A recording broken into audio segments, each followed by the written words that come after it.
regardez Info Live TV, voici le journal du lundi 5 juin. Ouvrons cette édition avec un sujet qui occupera mercredi l'agenda du cabinet restreint pour la sécurité. La menace syrienne sera au centre des débats alors qu'Israël examine depuis plusieurs mois la sincérité des offres de négociation formulées par le régime de Damas. Les proches du Premier ministre ont toutefois annoncé qu'aucune décision ne serait prise à ce sujet au cours de la réunion de mercredi.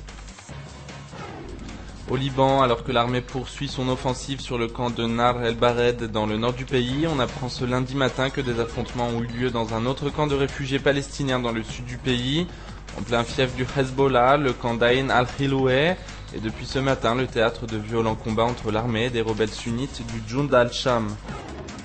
Dans le sud d'Israël, première nuit de calme pour les habitants de Sderot. Après une diminution progressive dans la fréquence des attaques à la roquette, la ville a passé sa première nuit sans Qassam depuis plusieurs semaines. À Gaza, c'était aussi le calme. L'armée n'a pas mené d'opération sur le territoire palestinien. Sans transition politique, le candidat malheureux à sa propre succession à la tête du parti travailliste, Amir Peretz, a assuré à Mia Yalon de son soutien pour le deuxième tour des élections primaires le 12 juin prochain. Le troisième homme des primaires avait annoncé qu'il soutiendrait le candidat qui propose le meilleur programme social. Diplomatie, l'Iran et l'Égypte devraient rétablir leurs relations diplomatiques, interrompues depuis la révolution islamique iranienne de 1979. Une série de rencontres va être organisée dans les jours à venir entre diplomates des deux pays. Elle doit aboutir à la réouverture des ambassades.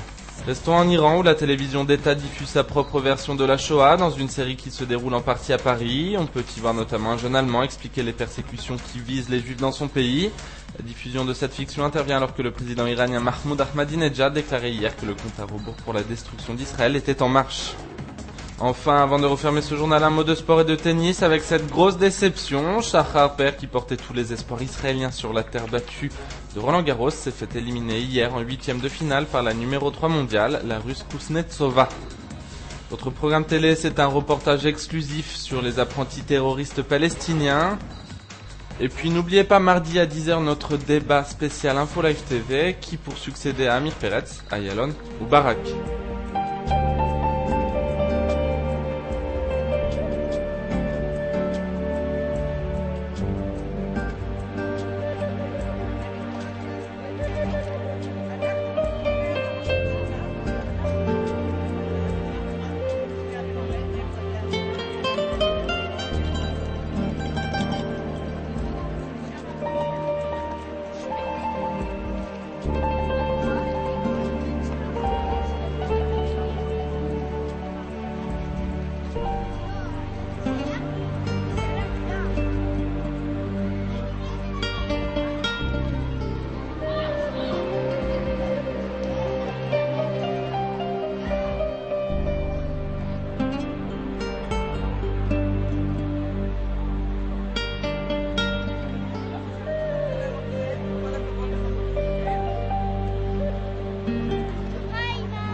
Aujourd'hui, le monde entier parle d'Israël. Mais qui parle d'Israël au monde entier, en temps réel, en 4 langues et en direct de Jérusalem? Infolive.tv, la première chaîne de télévision internationale israélienne.